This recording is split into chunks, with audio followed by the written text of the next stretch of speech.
¿Qué tal amigos? Bienvenidos a su canal Folken. En esta ocasión les traigo un video, un curso y es de computación básica, es para principiantes, es para todas las personas que tengan el deseo, el interés de aprender algo acerca de las computadoras. Eh, muchas personas, por ejemplo, tienen oportunidad o tienen una computadora en casa, pero no saben utilizarla, no saben interactuar con ella. Y, y, y pues yo les traigo este pequeño tutorial. Espero les sea de su agrado. Y pues vamos a empezar con lo primero, el objeto del estudio de este curso, que es la computadora. La computadora principalmente se divide en dos partes. Sí, una parte lógica, que es el software, y una parte física, que es el hardware. Las presentaciones de las computadoras o los diseños de las computadoras pues varían dependiendo del fabricante, en tamaños, en rapidez, en capacidad de almacenamiento, capacidad de procesamiento. Existen muchas variantes referente a las computadoras. De hecho, hay unas computadoras que son, por ejemplo, las de escritorio, que pues ya tienen varios años, que son utilizadas. La que consta pues de una pantalla, un gabinete donde se encuentran los componentes físicos, el hardware. En inglés hard es algo duro y soft es algo suave. Entonces toda la parte, digamos, dura, que se puede tocar, que se puede manipular con las manos, es hardware. La parte de software pues es la parte lógica, la parte que no vemos. Eh, ambas áreas o partes de la computadora, tanto el software como el hardware, son dependientes. Uno no existe si no existe el otro. Es decir, podemos tener un hardware o una computadora ahí de última generación, pero si esta computadora no tiene el software, el programa, las aplicaciones, la parte lógica que controle el equipo físico, pues no va a funcionar. Entonces pasa lo mismo. Si tuviéramos todas las aplicaciones, el sistema operativo, los drivers o los controladores, si los tuviéramos disponibles pero no tenemos dónde instalar, pasa exactamente lo mismo. Las dos partes de la computadora se necesitan mutuamente, ¿sí? Bueno, espero que vayan entendiendo y si tienen dudas van dejando sus comentarios en la caja de comentarios. Vamos a empezar explicando el software. Bueno, el software, como había mencionado anteriormente, es toda la parte lógica, la parte que no se puede tocar dentro de la computadora. Va desde las aplicaciones, configuración, eh, en, desde que la computadora inicia, desde que la computadora prende, necesita un tipo de software que se llama firmware. Este firmware viene directamente, es lenguaje máquina. Hablaremos más adelante del lenguaje máquina a detalle. Pero un firmware viene directamente, pues se conoce como quemado dentro de los chips que trae la computadora. Y estos sistemas firmware pues son, digamos, programados en lenguaje máquina para manipular pues directamente los circuitos de la computadora. Son la interfaz entre pues los dispositivos físicos, los electrónicos dentro de la computadora y los siguientes niveles de aplicaciones. Después tenemos los controladores o drivers. Estos controladores son igual programas que pueden estar escritos en una parte en firmware y otra parte en lenguaje ensamblador. Este lenguaje nos permite hacer la interfaz entre los componentes físicos completamente electrónicos con las tarjetas o dispositivos que tiene la computadora. por ejemplo, una tarjeta de sonido, una tarjeta de video, una tarjeta de red. Todos estos componentes necesitan drivers y estos drivers son los encargados de controlar pues las funciones de esos dispositivos, ¿sí? Aquí es donde se casa otra vez la parte de lógica y la parte física de las computadoras. Después viene otra parte que son los sistemas operativos. Los sistemas operativos son pues la parte que controla todas las interfaces de la computadora, todos los interfaces de entrada y salida, todos los dispositivos que la computadora tiene y los despliega hacia el usuario, los muestra en forma de pantalla, en forma de gráficos en una pantalla que nosotros podemos manipular, ¿sí? Es, es básicamente el que controla, pues no habría computadoras o computación si no tuviéramos sistemas operativos. Y hay de varios tipos. Aquí faltaría una clase adicional que son, aparte de estos tres clasificaciones, entraría otra que son las aplicaciones. Las aplicaciones, por ejemplo, de ofimática, que ya correrían sobre el sistema operativo. Sí, por ejemplo, unas aplicaciones de dibujo, aplicaciones para edición de música, edición de video. Los juegos corren pues arriba de esta capa de sistema operativos. Y me refiero a que corren es a que se ejecutan, no se imaginen. Probablemente tenga muchos tecnicismos y muchos, eh, como se conoce en el campo, argot de computación, pero pues trataré de explicar con palabras simples. Cuando un juego se ejecuta sobre el sistema operativo, me refiero a que pues necesita primero prender la computadora, iniciar básicamente la computadora, luego el sistema operativo y los controladores ya pasan la información, por ejemplo, al juego. Si el juego está requiriendo o está tocando una música de fondo, pues entonces el sistema operativo, con ayuda del controlador de la tarjeta de sonido, pues va a producir esa sensación de música, esa sensación pues de fondo. Igual cada vez que en el juego pues por ejemplo hay un disparo o hay un sonido, igual eso el sistema operativo le indica al controlador de sonido que produzca ese sonido, y de esta forma va interactuando. ¿Ok? Después de los sistemas operativos se dividen también en dos clases, o también se dividen en dos áreas, no clases, sino son dos áreas dentro del propio sistema operativo. Una es el kernel. El kernel en inglés es pues el núcleo del sistema operativo. Es un conjunto de programas, de drivers, de, de pequeños de pequeños programas que hacen que pues se controle básicamente la computadora. Por ejemplo, se controla la velocidad del CPU, la capacidad de la memoria, la capacidad de almacenamiento. Todo esto lo vamos a ver en más detalle a lo largo del curso, pero esta es una introducción así muy, muy básica y breve que nos va a proporcionar más detalles adelante. Bueno, eh, también los sistemas operativos disponen de un shell. El shell básicamente es pues la cáscara que envuelve el kernel.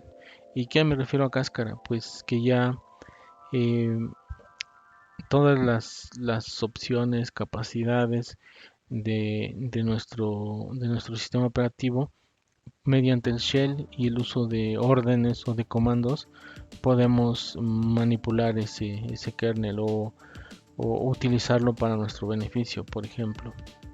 Entonces, el shell básicamente es una interfaz donde solo utilizamos el teclado para dar órdenes a la computadora, y la computadora mediante el kernel pues nos va a arrojar respuestas a nuestro shell.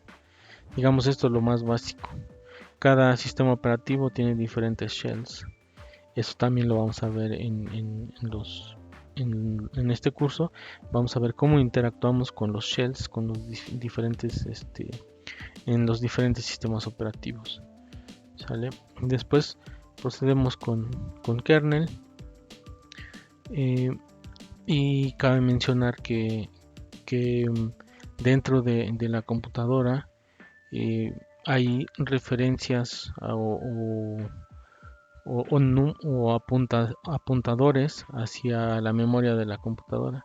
Pero como son muchísimos números, se utilizan diferentes sistemas numéricos para, por ejemplo, para hacer referencia a referenciar una dirección en la memoria de la computadora.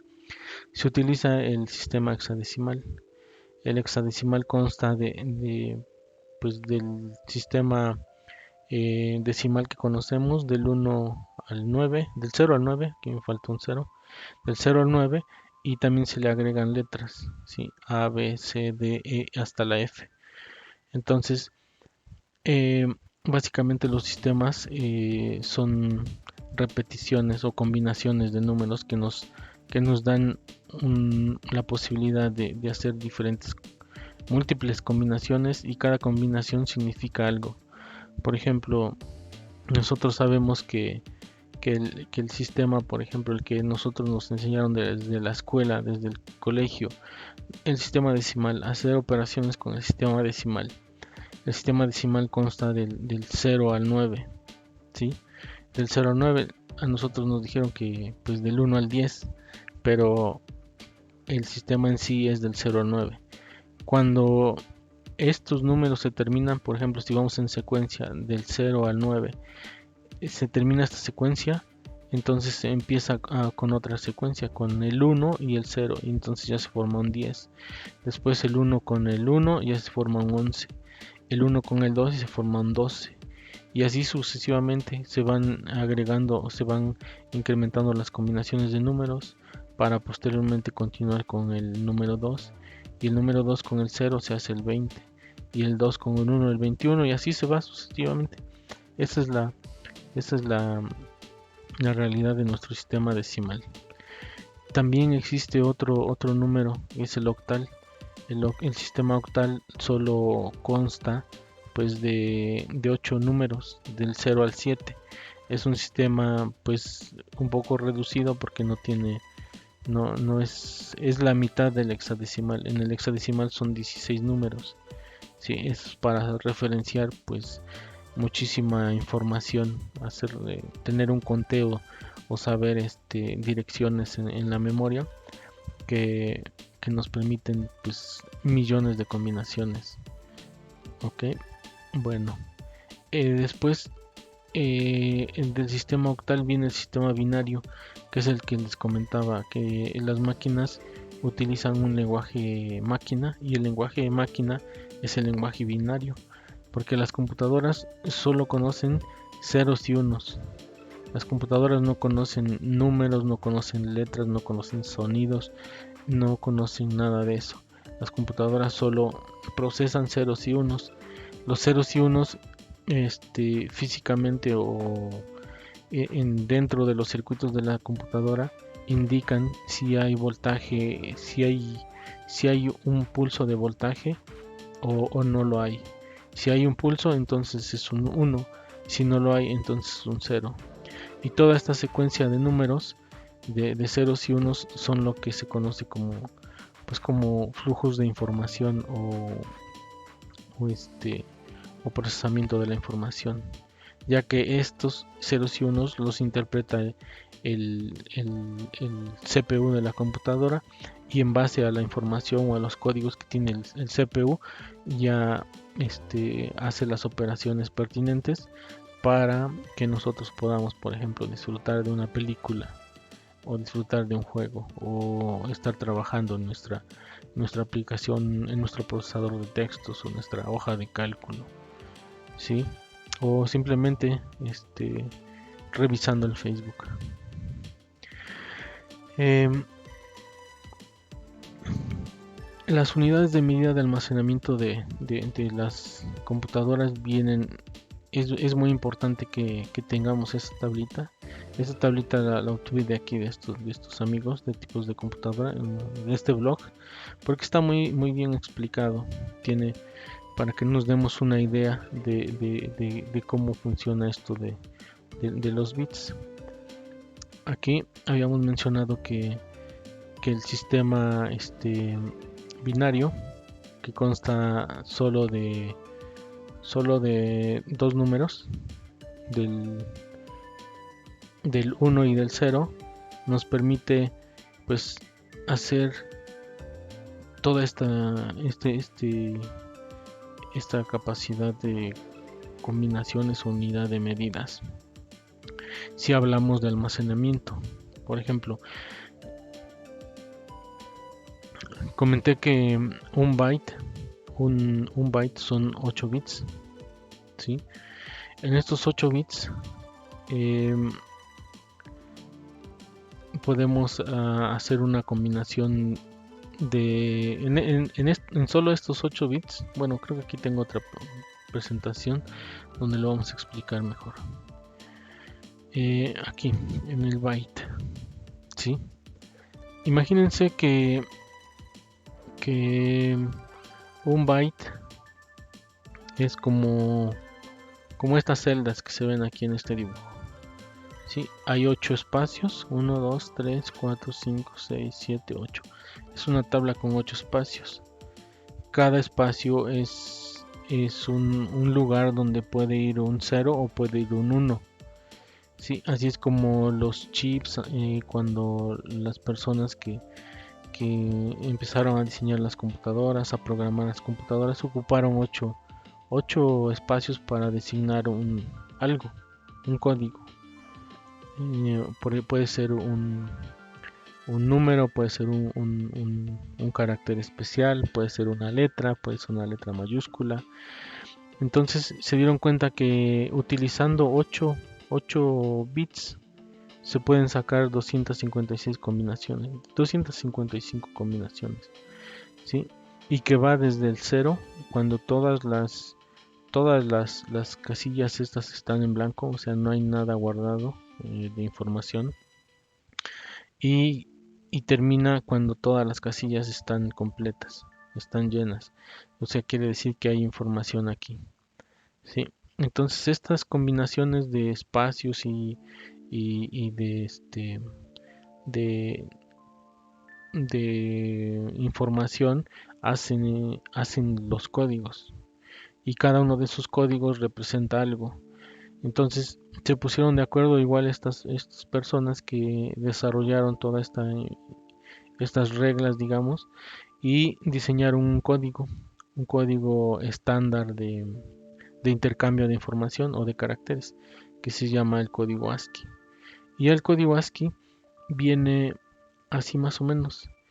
Es todos estos caracteres, por ejemplo, el signo de exclamación, el porcentaje, todo lo que nosotros podemos ver en el teclado, son un carácter que nosotros reconocemos, se llama carácter alfanumérico.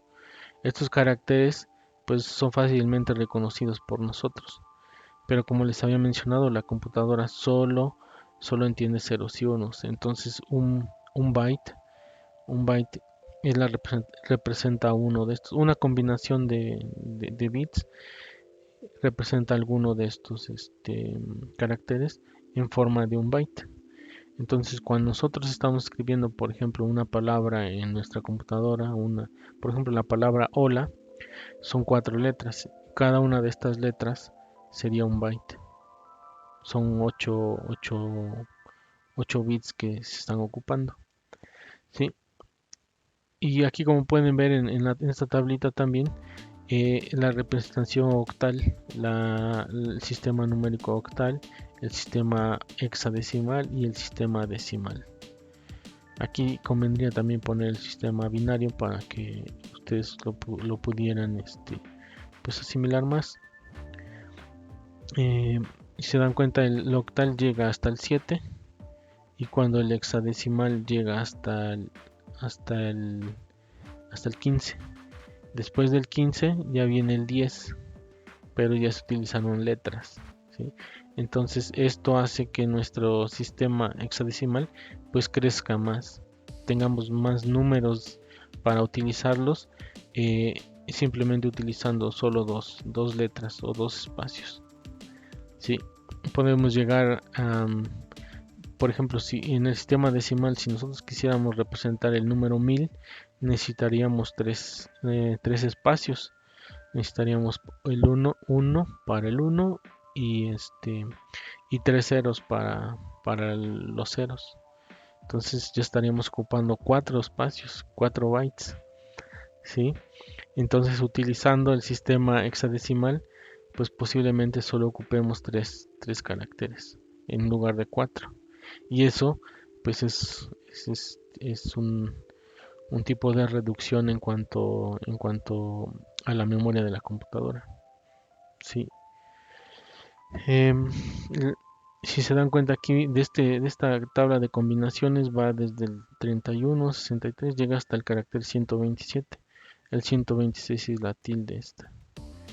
Si pasamos al siguiente, aquí continúa la tabla igualmente en octal, en hexadecimal y en decimal. Y llegamos hasta el carácter 255. ¿Sí? El 255 en decimal es equivalente a hexadecimal en FF. Y para octal ya vamos al 377. Esto es lo que les comentaba. ¿Sí? Y aquí FF todavía hay más combinaciones. ¿Sí? Para que podamos tener la mayor cantidad de números solo utilizando dos espacios, 2 bytes. Yo sé que se suena un poco complicado, pero después de ver y analizar cada uno de los sistemas y tratar de imaginar cómo funcionan el lenguaje máquina, pues nos va a ser más simple cuando tengamos nuestros ejemplos ya en vivo y a todo color. Ahorita es teoría. Bueno, ya pasamos del software, que fue una parte, hacia nos faltó la tabla de medidas. La tabla de medidas que se encuentra que habíamos visto al inicio.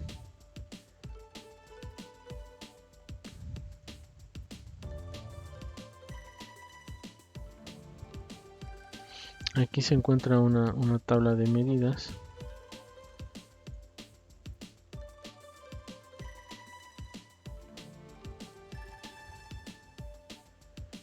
Y en esta tabla de medidas vamos ya que explicamos lo que es un byte, que son 8 bits, y que este byte nos permite guardar un carácter, ya sea número, letra o símbolo, pues vamos a ver cómo se puede medir o cómo se denomina a mil bytes para tener un conteo. Teniendo 1024 bytes se llama kilobyte, ¿sí? Y estos son 1024 bytes. Y después teniendo 1024 kilobytes se denomina megabyte. Un megabyte tiene 1024 kilobytes y es este número, es un millón de bytes. Y un gigabyte pues tiene 1024 megabytes y ya pues es un millón de millones. Un terabyte es 1024 gigabytes. Nosotros ahorita estamos la mayoría de las computadoras están en este rango de almacenamiento, en gigas. Sí, algunas que otra computadora sí tiene un terabyte de información. Tendrían 1024 gigabytes para almacenar en su disco duro.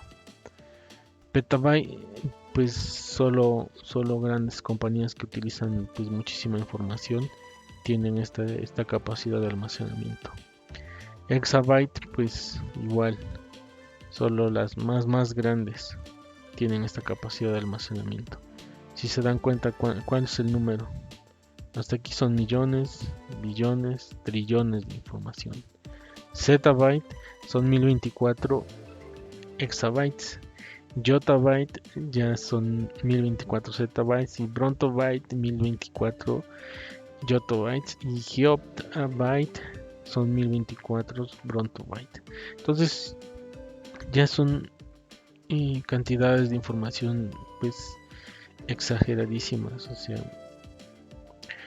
para que nos pongamos pues un poco más realistas. Vamos a poner estos ejemplos en la vida real. Por ejemplo, ustedes cuando escriben una carta, supongamos que ustedes escriben pues largo y tendido unas 3-4 hojas de una carta, estarían escribiendo pues unos 1000 caracteres, y en esos 1000 caracteres apenas van 1 kilobyte, ¿sí? Si ustedes escribieran 1024 cartas, entonces escribirían 1 megabyte. Y si después,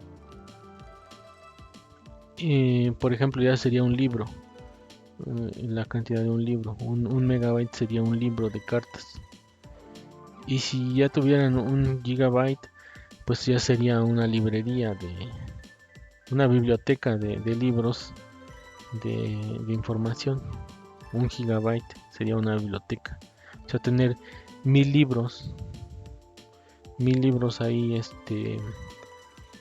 pues almacenados de diferentes tipos de información. Ya 1 terabyte, pues serían, pues un, eh, 1 millón de libros prácticamente. Entonces, en una computadora que tienen actualmente, ustedes pueden tener pues una librería completa con 1 millón de libros aproximadamente. ¿Sale? Espero que con esto les quede un poco más claro. Suena abrumador, pero pues es teoría y debemos de conocerla.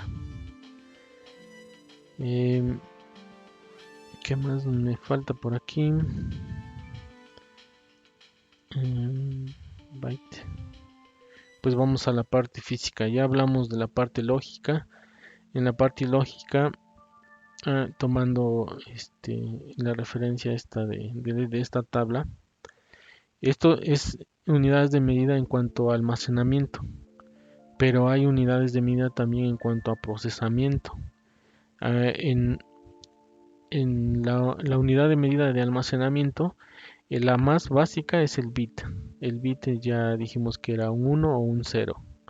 ¿Sí? Y en cuanto a procesamiento, en cuanto a CPU, la unidad de medida se llama Hertz. Y un Hertz es un pulso por segundo. O sea, en un segundo se hace un pulso. Imagínense que es una compuerta que de repente se abre y deja pasar un 1, se cierra y puede dejar pasar un 1 o un 0. Si es una compuerta que se está abriendo y cerrando, esa es la velocidad del procesador. Entonces, es un hertz, un kilohertz, pues son 1024 hertz, 1024 hertz, y un megahertz es 1024 hertz, kilohertz, perdón, y así hasta gigahertz. Nuestros procesadores actualmente están en esta categoría, en gigas. Si ustedes van a ver que sus computadoras tienen 2.3, 3.4 gigahertz de velocidad. Eso quiere decir que en un segundo se pueden ejecutar pues 1 millón de ciclos de por ejemplo aquí en megas, 1 millón de ciclos de CPU, y acá pues 1 billón de ciclos de CPU. ¿sí? En este ciclo de CPU a que me refiero, que el procesador internamente tiene un reloj. Para nosotros el reloj que nosotros conocemos, por ejemplo, el minuto, tiene 60 segundos. Y el CPU solo va a ocupar un segundo para hacer toda esta cantidad de ciclos. Y ahora si esta cantidad de ciclos la multiplicamos por 2.3 o por 3.3, que son las velocidades de los CPUs actualmente, pues es una locura de ciclos que hacen los CPUs. Por eso es que internamente, si ustedes escuchan su computadora, tiene un ventilador en la parte interna, ya que los procesadores al utilizar toda esta capacidad de procesamiento se calientan. Son muchos circuitos y mucho voltaje que se concentra en un espacio pequeñito. Es por eso que necesitan o requieren de ventiladores que los este, que estén disipando el calor y no se sobrecalienten y se puedan quemar. ¿Sí? Entonces estamos aquí en esta parte en cuanto a hertz, a procesamiento de CPUs. Bueno, espero no se estén aburriendo porque pues todavía nos falta la siguiente parte que es la parte física, el hardware. Sí, la parte hardware es la que se puede tocar, la física. Sí, aquí por ejemplo tenemos una pequeña, pues un dibujo de un circuito, un pedazo o una parte de una placa base que se conoce. Las placas bases o placa madre, pues vienen igual que las computadoras, depende del fabricante, vienen de diferentes tamaños, de diferente diseño, de diferente capacidad, de diferente todo. Y básicamente contienen o nos permiten pues insertar en este zócalo que se ve aquí, se llama socket o zócalo, va a insertar el CPU. Aquí está el CPU, aquí se ve que está de este lado levantado, y estos puntitos que se ven se conocen como pines. Entonces estos puntitos de acá deben de tocar con estos pines para hacer contacto, y todo el procesamiento se lleva aquí adentro en la unidad. CPU significa Central Processing Unit, es la unidad central de procesamiento. Todo lo que tenga que ver con operaciones de computación se van a hacer en el CPU. Es, digamos, el cerebro de la computadora. Aunque no piensa, solo ejecuta lo que se le diga, pero se considera como si fuera el cerebro de la computadora. La placa base también tiene pues unos ranuras, se llaman ranuras o slots en inglés, para poder insertarle memoria. Aquí se ven estos slots y estos son las memorias. Las memorias, este tipo de memorias se denomina memoria de acceso de acceso temporal, ya que cuando la computadora se apaga se desenergiza los bancos de memoria y pues se pierde la información que esté guardada en estas memorias. Si se dan cuenta, aquí cada uno de estos chips es donde se está alojando la memoria.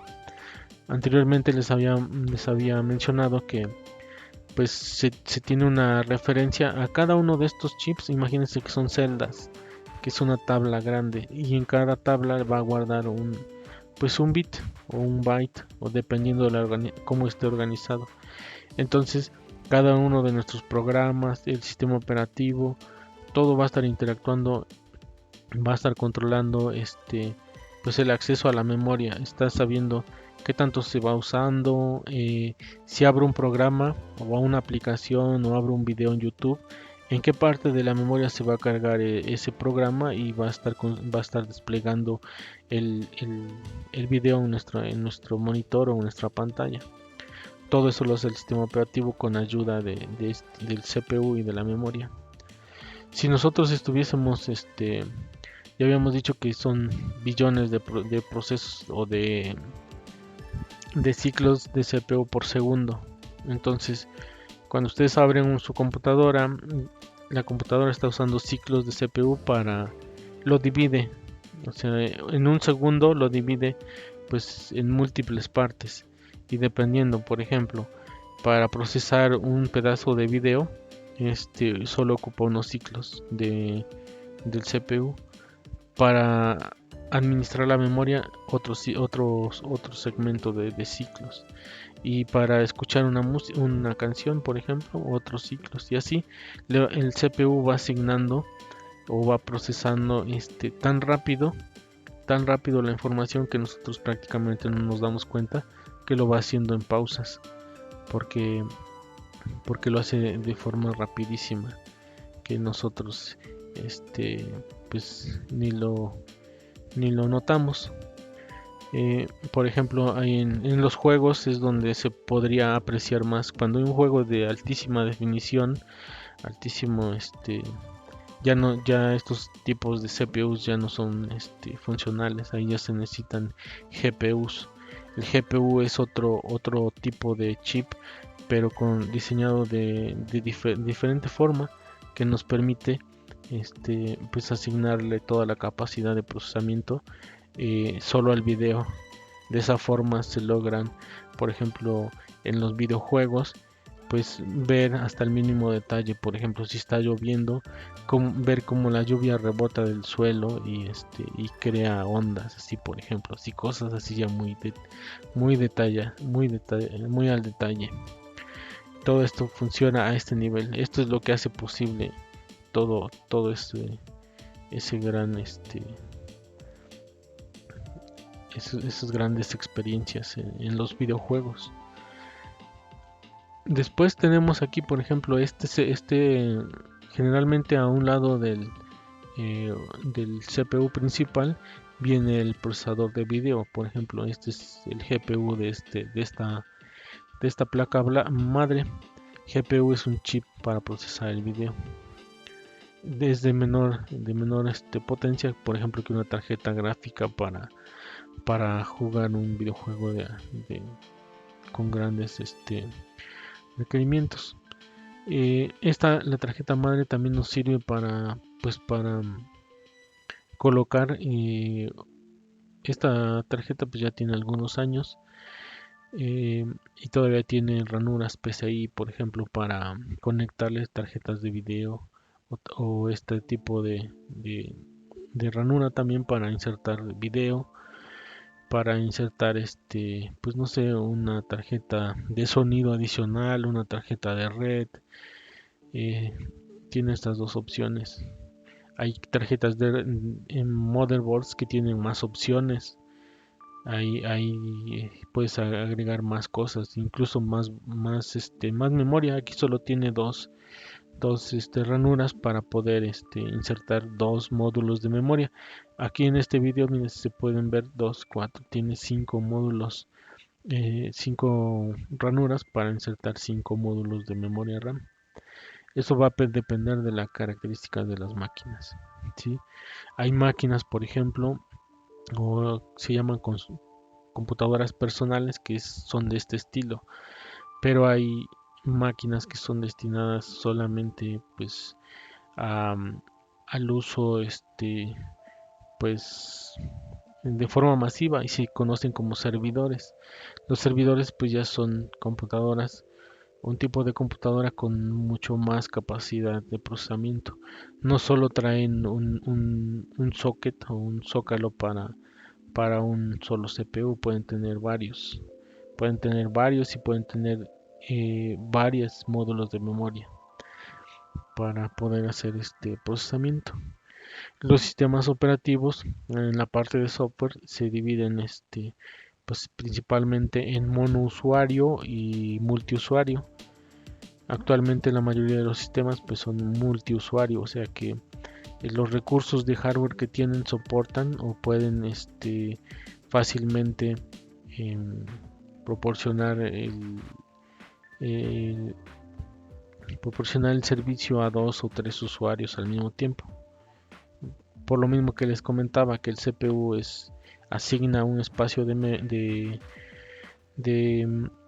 de sus ciclos a cada uno de los procesos que tiene. Todo esto, cómo se interconecta o qué es, cómo se conecta el CPU con la memoria, cómo se conecta el CPU con las tarjetas, cómo se comunica con el sonido, por ejemplo, pues lo hace con ayuda de los buses. Si nosotros vemos aquí en el CPU, aquí no se alcanza a ver la tarjeta madre, pero todo esto se ven así como pequeñas pistas o buses. Entonces aquí van viajando los bits que si viajan en 8, por ejemplo, pues es un byte. Pero si viajan en 16, pues ya son 2 bytes. Si viajan en 32 pistas, pues ya son 4 bytes. Y si viajan en 64 de estas pistas, pues ya son este 64 bytes que viajan pues en un ciclo de CPU.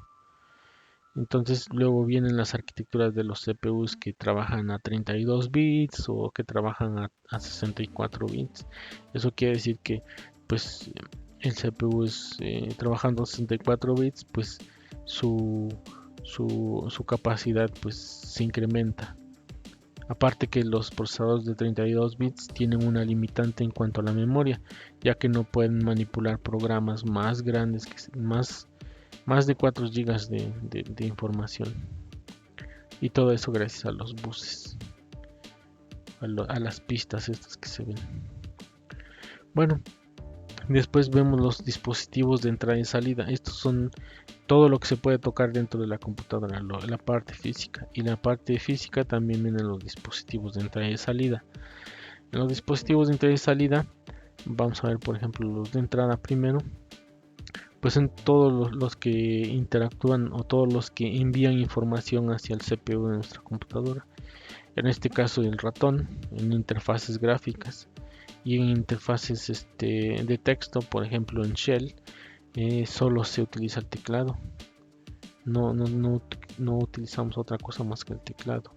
Y aparte tenemos el escáner, por ejemplo, cuando queremos digitalizar algún documento, alguna fotografía que posteriormente la vamos a ver en nuestra computadora. Son solo 3 por mencionar algunos, pero pues hay más. Ahorita solo identifiquen estos de entrada. Ratón, teclado son los principales que vamos a tener. A un teclado mano derecha, ratón si son diestros o no, pues van a depender de cómo lo configuran ustedes. Después viene la parte dispositivos de salida. Los dispositivos de salida, pues una vez que la información se procesó o se está revisando, el CPU y con ayuda de la tarjeta gráfica nos los están desplegando en forma de un gráfico en la pantalla.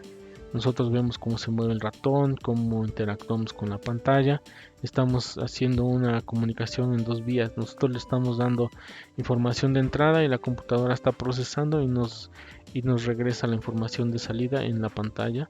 O también nos las puede mandar a una impresora, por ejemplo. Este también es un dispositivo conectado a la computadora y se considera dispositivo de salida, porque lo que tengamos en la computadora lo podemos mandar a imprimir a la impresora. De la misma forma, un dispositivo de salida pueden ser las bocinas o los auriculares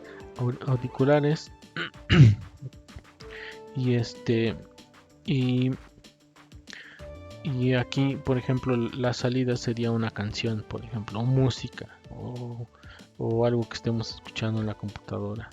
Sí, estos serían por los dispositivos de salida. Y pues hasta aquí, espero no haberlos aburrido, pero pues ya les comentaba, es algo, la teoría es necesaria para saber o para saber lo que vamos a estar hablando acerca de bytes, hablando de hertz, hablando de kilobytes, de megabytes, hablando de dispositivos de entrada, de salida, hablando de hardware, de software, de sistemas operativos, de cuándo son multiusuarios, cuándo son de un solo usuario. Y aquí creo que me faltó una presentación donde están los tipos de